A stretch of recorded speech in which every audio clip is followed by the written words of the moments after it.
The guys from SPL were so kind to send me a beta version of the new Venos bus compressor. It's basically a kind of a hybrid compressor unit that gives you everything you would expect from your bus compressor. It comes with the well-known 120-volt circuitry, so it gives me the same amount of dynamic range like the Iron, for example, and other pieces of gear from SPLs. It can be super transparent, but with the ability of the Venos to dial in the tube bias in many degrees, I can add color as I want. I can choose between no tube bias gain and a lot. Is a little bit different towards the Iron. In the Iron I have 3 options. I have low, mid and high tube bias. Therefore the Venos is more versatile in terms of how much color I want to add to the signal. With the 3 different rectifiers it offers me, I can have a huge range of time settings similar to what the Iron is offering, and it comes with a very modern and musical set of sidechain filters that I can use to attack different kinds of materials. A material I can focus on the vocal, for example. I can put in a high-pass filter that lets my bass cut through.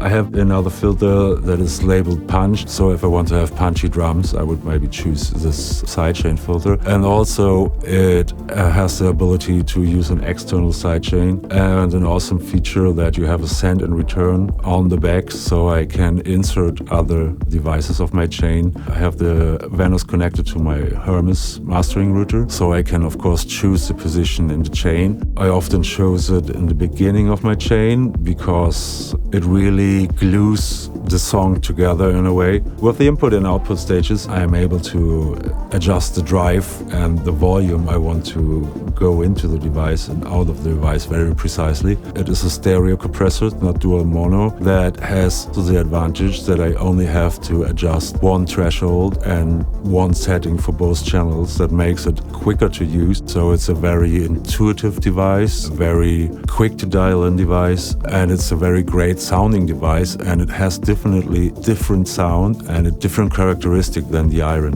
I wouldn't replace the Iron with it, but I don't want to miss the Venos.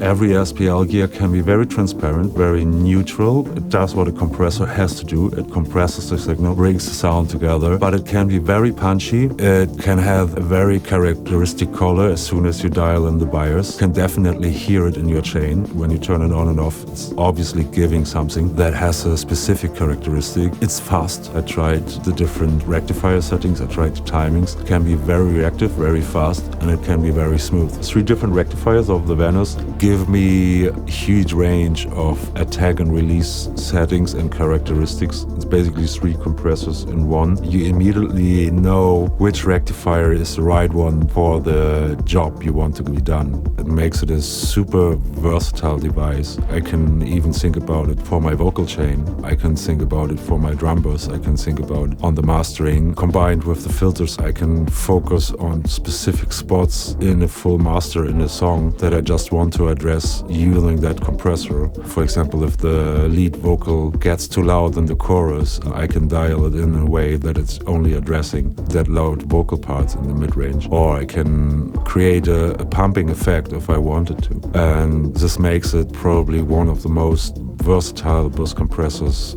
ever made out there. That's why I have so many of the SPL tools in my chain, because they're all adding up to each other, but not every tool does everything. Every tool has a specific job, and that's why I'm very happy to be able to add the Venos to my mastering chain. The Venos comes with the famous airbase button that everybody loves on the Iron already for years. That button that after you switch it on, you don't want to switch it back. It has also the tape roll-off, what can come in very handy, especially if you have to deal with too boomy bass that maybe deducts your kick drum or your drums. But of course the airbase setting is what is super pleasing. It just gives you that very nice extended silky top end and the powerful low end that everyone is looking for on its mastering chain.